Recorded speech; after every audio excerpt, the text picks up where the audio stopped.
7 ગુજરાતનો અવાજ।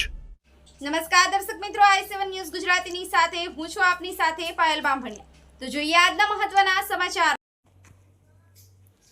દેવગઢ બારિયા નગરમાં ભગવાન વીર માંધાતાની જન્મ જયંતિ નિમિત્તે સભાના મંચ પર પૂર્વ મંત્રી શ્રી બચુભાઈ ખાબડનું સ્ટેજ પર નામ ન લખતા અખિલ ભારતીય કોળી સમાજના પ્રમુખ શ્રી નિર્મલસિંહ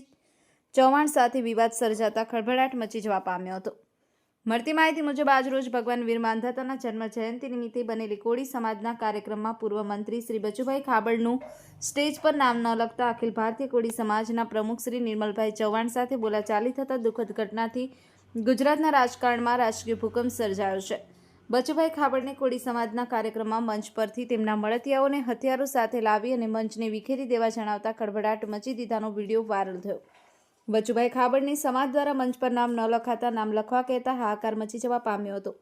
પોલીસ દ્વારા મામલો થાળે પડી અને કાર્યક્રમ રાબેતા મુજબ ચાલુ રાખ્યો હતો, જેની અખિલ ભારતીય કોળી સમાજના પ્રમુખ શ્રી નિર્મલસિંહ ચૌહાણની પ્રતિક્રિયા આપતો વિડીયો વાયરલ થયો। Mohanbhai Vankar, i7 news Gujarati, Devgadh Baria. હું દેવગઢ બારિયા અખિલ ભારતીય કોળી સમાજ પ્રમુખ નિર્મલસિંહ ચૌહાણ ગઈકાલે દેવગઢ બારિયા અખિલ ભારતીય કોળી સમાજ આયોજિત ભગવાન માંધાતાના પ્રાગટ્ય દિન નિમિત્તે કોળી સમાજનું એક મહાસંમેલન કરવા અમે સંમેલન કર્યું હતું, જેમાં ભગવાન શ્રી માંધાતાની મૂર્તિનું અનાવરણ કરવાનું હતું દેવગઢ બારિયા ખાતે, જેમાં રાજકીય કોઈ પણ પક્ષ સમાજનો ખોટો દુરુપયોગ ન કરે અને સમાજને ગેરમાર્ગે નહીં દોરે, તેમજ કૌભાંડી ચહેરા સમાજને ખોટી અસર પહોંચે તેવા ઈરાદાથી અમે એક પણ રાજકીય આગેવાનોને આમંત્રણ આપ્યું ન હતું, જેમાં એની આગલી રાત સુધી અનેક માથાકૂટો થઈ, જેમાં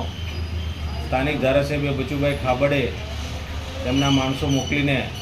તેમની સ્પીચ લેવા માટે પ્રયત્ન કર્યો, પણ અમે મચક નહીં આપી, જેના કારણે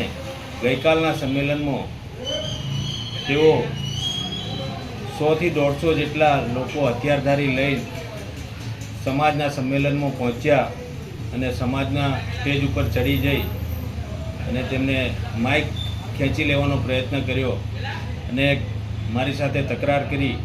કે તમે મારી સ્પીચ ક્યાં લખી છે, કેટલા લોકોની સ્પીચ લખી છે। મેં કીધું માત્ર સમાજના આગેવાનોને જ સ્પીચ આપવાની છે, કોઈ પણ રાજકીય આગેવાનોને સ્પીચ નથી આપવાની।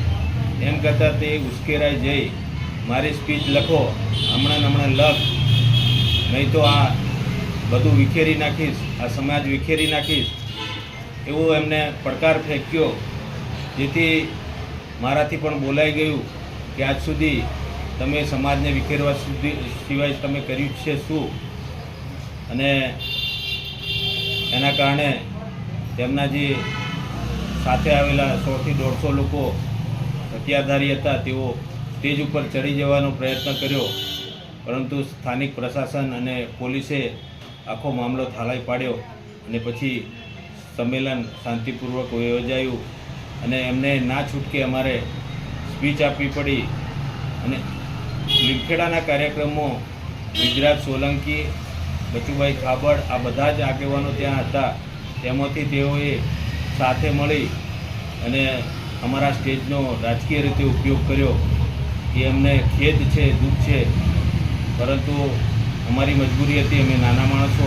સમાજ એકત્રિત કરવા નીકળ્યા છે ત્યારે આવી મોટી શક્તિઓએ અમને પરેશાન કરવાનો કારસો ઘડ્યો અને આજે સમાજને સાચી દિશા લઈ જવા માટે અમે પ્રયત્ન કર્યો છે,